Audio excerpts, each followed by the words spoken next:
الحمدللہ والصلاة والسلام علی رسول اللہ وعلی آلہ وصحبہ اجمعین اما بعد فاعوذ باللہ من الشیطان الرجیم بسم اللہ الرحمن الرحیم انک لا تسمع الموتى رب اشرح لی صدری ویسر لی امری واحلل عقدۃ من لسانی یفقہوا قولی۔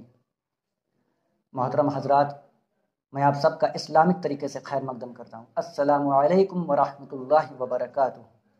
اللہ سبحانہ و تعالیٰ کی سلامتی، رحمت اور برکت آپ سب پر ہو۔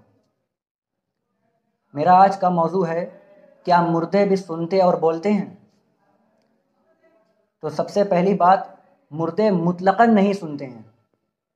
ہاں، جہاں ثابت ہے وہاں سنتے ہیں، لیکن مردے مطلقاً نہیں سنتے ہیں۔ جیسے مثال کے طور پر صحیح بخاری شریف کی حدیث ہے 1380 نمبر، 1316 نمبر اور مشکات میں 1647 نمبر۔ بخاری شریف میں 1380 نمبر حدیث ہے، اللہ کے رسول صلی اللہ علیہ وسلم نے فرمایا کہ جب جنازہ تیار ہو جاتا ہے پھر مرد اس کو اپنی گردنوں پر اٹھا لیتے ہیں، تو اگر وہ مردہ نیک ہوتا ہے تو کہتا ہے قدمونی قدمونی، ہاں آگے لیے چلو، مجھے بڑھائے چلو، اور اگر نیک نہیں ہوتا تو کہتا ہے ہائے رے خرابی، میرا جنازہ کہاں لیے جا رہے ہو۔ اس آواز کو انسان کے سوا تمام اللہ کی مخلوق سنتی ہے۔ اگر کہیں انسان سن پائیں تو بے ہوش ہو جائیں۔ اس حدیث سے پتہ چلتا ہے کہ اس موقع پر جب مردے کا جنازہ لے کر جایا جاتا ہے تو اس موقع پر مردہ سنتا ہے، بولتا ہے۔ اور بخاری شریف کی 1374 نمبر حدیث ہے، مسلم میں 7216، مشکات میں 126، کہ جب مردے کو دفنا کر اس کے گھر والے جانے لگتے ہیں تو مردہ ان کے جوتوں کی آواز کو بھی سنتا ہے۔ تو اس حدیث سے اس موقع پر مردے کا سننا بھی ثابت ہے، لیکن جہاں ثابت ہے وہاں سنتے ہیں، مردے مطلقاً نہیں سنتے ہیں۔ کیونکہ مسند احمد کی حدیث ہے 10711 نمبر اور مسلم شریف کی 7223 نمبر، اور یہ حدیث متفق علیہ ہے۔ مشکات میں 3967 نمبر، بخاری شریف میں 3976 نمبر 3976 اور مسلم میں 7224 نمبر۔ حضرت انس ابن مالک رضی اللہ تعالیٰ عنہ سے روایت ہے کہ رسول اللہ صلی اللہ علیہ وسلم نے 3 دن تک بدر کے مقتولین کو پڑا رہنے دیا۔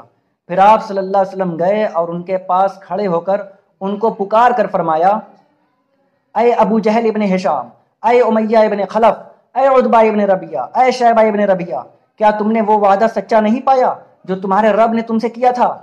میں نے تو اپنے رب کے وعدے کو سچا پایا ہے جو اس نے میرے ساتھ کیا تھا۔ حضرت عمر رضی اللہ تعالیٰ عنہ نے نبی صلی اللہ علیہ وسلم کا یہ ارشاد سنا تو عرض کی، اے اللہ کے رسول صلی اللہ علیہ وسلم، یہ لوگ کیسے سنیں گے اور کہاں سے جواب دیں گے جبکہ وہ تو لاشیں بن چکے ہیں۔ آپ صلی اللہ علیہ وآلہ وسلم نے فرمایا، اس ذات کے قسم جس کے دست قدرت میں میری جان ہے، تم اس بات کو جو میں ان سے کہہ رہا ہوں ان کی نسبت زیادہ سننے والے نہیں ہو، لیکن وہ جواب دینے کی طاقت نہیں رکھتے۔ پھر آپ صلی اللہ علیہ وسلم نے ان کے بارے میں حکم دیا تو انہیں گھسیٹا گیا اور بدر کے کنویں میں ڈال دیا گیا۔ اور بخاری شریف میں اور مسند احمد میں حضرت قتادہ رضی اللہ تعالیٰ عنہ کا بھی بیان آیا ہے۔ حضرت قتادہ رضی اللہ تعالیٰ عنہ نے بیان فرمایا، اسی حدیث کے بعد حضرت قتادہ رضی اللہ تعالیٰ عنہ نے فرمایا کہ اللہ نے انہیں زندہ کر دیا تھا، اللہ تعالیٰ نے ان کافروں کو اس وقت زندہ کر دیا تھا حتیٰ کہ باعث توبیخ و تحقیر، انتقام و حسرت اور ندامت انہیں آپ صلی اللہ علیہ وسلم کی بات سنا دی گئی۔ توبیخ اور تحقیر، انتقام و حسرت اور ندامت کے باعث انہیں آپ صلی اللہ علیہ وسلم کی بات اللہ تعالیٰ نے سنا دی تاکہ ان کے حسرت میں اور اضافہ ہو۔ دراصل اللہ تعالیٰ نے ان لاشوں میں آپ صلی اللہ علیہ وآلہ وسلم کی آواز سننے کا ادراک پیدا کر دیا تھا جس سے ان کی حسرت میں اضافہ ہوگا۔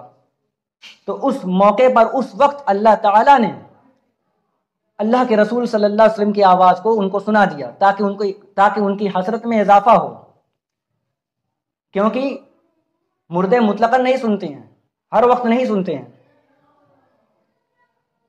اور یہی حدیث کے بارے میں ام عائشہ رضی اللہ تعالیٰ عنہ کا موقف ہے۔ بخاری شریف میں 3978 نمبر اور 3979 نمبر حدیث ہے کہ ام المومنین عائشہ صدیقہ رضی اللہ تعالیٰ عنہ کے سامنے کسی نے اس کا ذکر کیا کہ ابن عمر رضی اللہ عنہما نبی کریم صلی اللہ علیہ وسلم کے حوالے سے بیان کرتے ہیں کہ میت کو قبر میں اس کے گھر والوں کے اس پر رونے سے بھی عذاب ہوتا ہے۔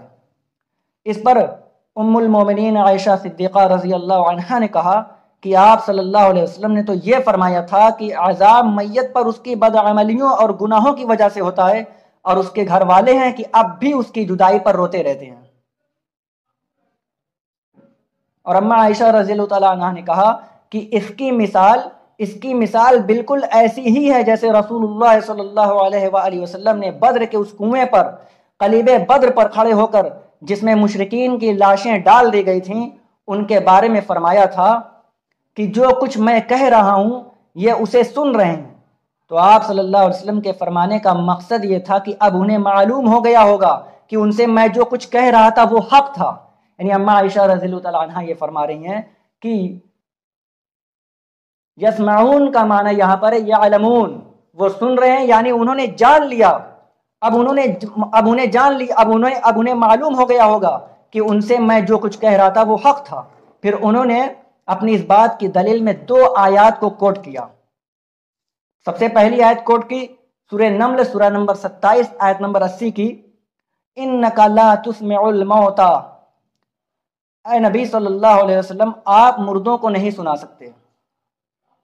اور دوسری آیت کوٹ کی سورہ فاطر سورہ نمبر 35 آیت نمبر 22 کی، وَمَا أَنْتَ بِمُسْمِعٍ مَّن فِي الْقُبُورِ، اور اے نبی صلی اللہ علیہ وسلم جو لوگ قبروں میں دفن ہو چکے ہیں، جو لوگ قبروں میں پڑے ہیں، اے نبی صلی اللہ علیہ وسلم آپ انہیں اپنی بات نہیں سنا سکتے، انہیں آپ اپنی بات نہیں سنا سکتے۔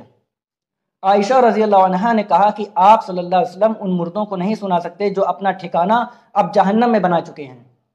اس آیت میں ایک مثال دی گئی ہے کہ جن لوگوں نے حق بات کو قبول کرنے کی صلاحیت ہی ختم کر لی ہے وہ گویا مردوں کی طرح ہیں، اور جس طرح اے نبی صلی اللہ علیہ وسلم آپ ان مردوں کو جو قبروں میں پڑے ہیں انہیں آپ اپنی مرضی سے کچھ نہیں سنا سکتے، اسی طریقے سے ان مردوں کو بھی آپ نہیں سنا سکتے، یعنی نہیں سمجھا سکتے۔ یہ ایک مثال پیش کی گئی ہے، اور یہی موقف تھا، یہی عقیدہ تھا اما عائشہ رضی اللہ تعالیٰ عنہا کا کہ مردے مطلقاً نہیں سنتے ہیں۔ اللہ تعالیٰ سے دعا ہے کہ اللہ تعالیٰ ہم تمام مسلمانوں کو حق بات قبول کرنے کی توفیق عطا فرمائے، آمین۔ وآخر دعوانا ان الحمد للہ رب العالمین۔